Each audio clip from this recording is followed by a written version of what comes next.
बृहस्पतिवार व्रत की कथा कुछ इस प्रकार है।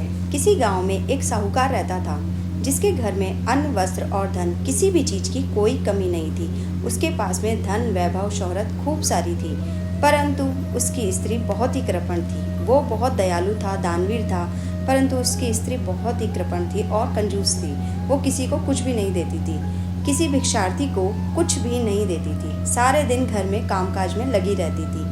एक समय एक साधु महात्मा बृहस्पतिवार के दिन उसके द्वार पर आए और भिक्षा की याचना की कि हे देवी, मुझे कुछ भिक्षा दे दो। स्त्री उस समय घर के आंगन को लीप रही थी। इस कारण साधु महाराज से कहने लगी, हे महाराज, इस समय तो मैं आपको कुछ भी नहीं दे सकती। इस समय तो मैं घर का आंगन लीप रही हूँ, इसलिए आपको मैं भिक्षा नहीं दे सकती हूँ। आप किसी और दिन आना, अभी मेरे पास में समय नहीं है।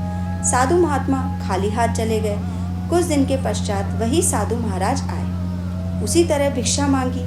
साहूकारनी उस समय अपने लड़के को खिला रही थी, तो वो कहने लगी कि हे महाराज, मैं क्या करूं, आज भी मुझे अवकाश नहीं है। मैं तो अपने बच्चे को खिला रही हूं, इसीलिए मैं आपको भिक्षा नहीं दे सकती है, इसीलिए मुझे माफ़ कीजिए और अब आप और किसी दिन आइएगा, तो मुझे माफ़ कीजिए। तीसरी बार महात्मा आए तो उसने उन्हें उसी तरह से टालना चाहा, परंतु महात्मा कहने लगे कि हे देवी, अगर तुमको बिल्कुल ही अवकाश मिल जाए तब तो तुम मुझे भिक्षा दोगी।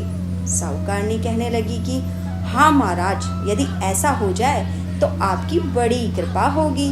साधु महात्मा जी कहने लगे कि अच्छा ठीक है, मैं तुम्हें एक उपाय बताता हूँ। तुम बृहस्पतिवार के दिन चढ़ने के बाद में उठना, जब सूरज उग जाए उसके बाद में भी उठना और उठकर नहाना और अपने बाल धोना, और इस दिन कोई भी पीली चीज़ नहीं खाना, ना ही पीले वस्त्र पहनना, और झाड़ू वगैरह लगाकर एक कोने में इकट्ठा कर देना।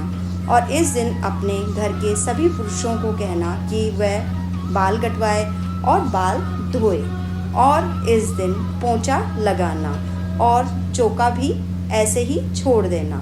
ऐसा करना, और रात को जब भी शाम हो जाए तो अंधेरे के बाद में दीपक जलाना। सायंकाल को दीपक मत जलाना, जब अंधेरा पूरी तरह से हो जाए उसके बाद में दीपक जलाना।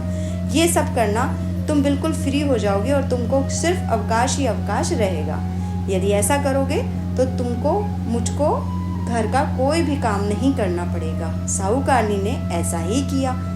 अब कुछ काल बाद उसके घर में ऐसा हो गया कि उसके अन्न धन के लाले पड़ गए, उसके पास में कुछ भी नहीं बचा।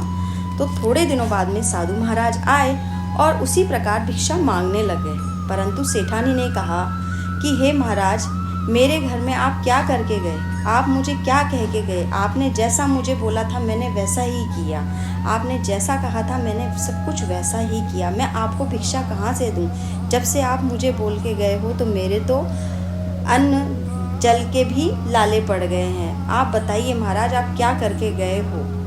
तो वह महात्मा ने कहा कि जब तुम्हारे घर में सब कुछ था तब भी कुछ नहीं देती थी, अब पूरा पूरा अवकाश है तब भी तुम कुछ नहीं दे रही हो, तो तुम चाहती क्या हो? जब तुमने मुझे जैसा बोला था मैंने वैसा ही किया। तब सेठानी ने उसको समझ में आ गया, तो सेठानी ने हाथ जोड़कर प्रार्थना की कि हे महाराज, मुझसे गलती हो गई है, मुझे क्षमा कीजिए। आगे से मैं कोई भी भिक्षुक आएगा तो मैं उसे भिक्षा जरूर दूंगी, या कोई भी आएगा तो भी मैं उसे सब कुछ दूंगी, पर हे महाराज, मेरे घर में पहले जैसा कर दो कि जैसा मेरा पहला घर था वैसे ही मुझे पहला मेरे अन्न धन के भंडार भर दो। प्रभु, आपने ये क्या किया? हे महात्मा, कुछ उपाय बताइए जिससे मेरा पहले जैसा धन, दौलत, शोहरत आ जाए। अब मैं प्रतिज्ञा करती हूँ कि आप जैसा कहेंगे मैं वैसा ही करूँगी और ज़रूरतमंद को हमेशा दान पुण्य करती रहूँगी। महात्मा जी ने कहा कि कोई बात नहीं, बृहस्पतिवार को प्रातःकाल उठकर स्नान आदि करना और विष्णु भगवान की पूजा अर्चना करना, इस दिन केले की पूजा करना, इस दिन पीले वस्त्र पहनना, और इस दिन पीले भोजन करना, और इस दिन घर में पोंछा नहीं लगाना, इस दिन बाल भी नहीं धोना। और सभी पुरुषों और महिलाओं को यही कहना चाहूँगा कि किसी को बाल नहीं धोने चाहिए और बाल नहीं कटवाने चाहिए।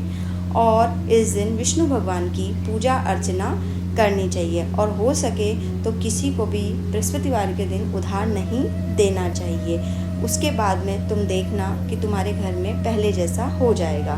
सेठानी ने जैसा कहकर गए थे महात्मा वैसा ही किया। उसके घर में धन धान्य वैसा ही हो गया, उससे भी ज़्यादा हो गया जैसा पहले था।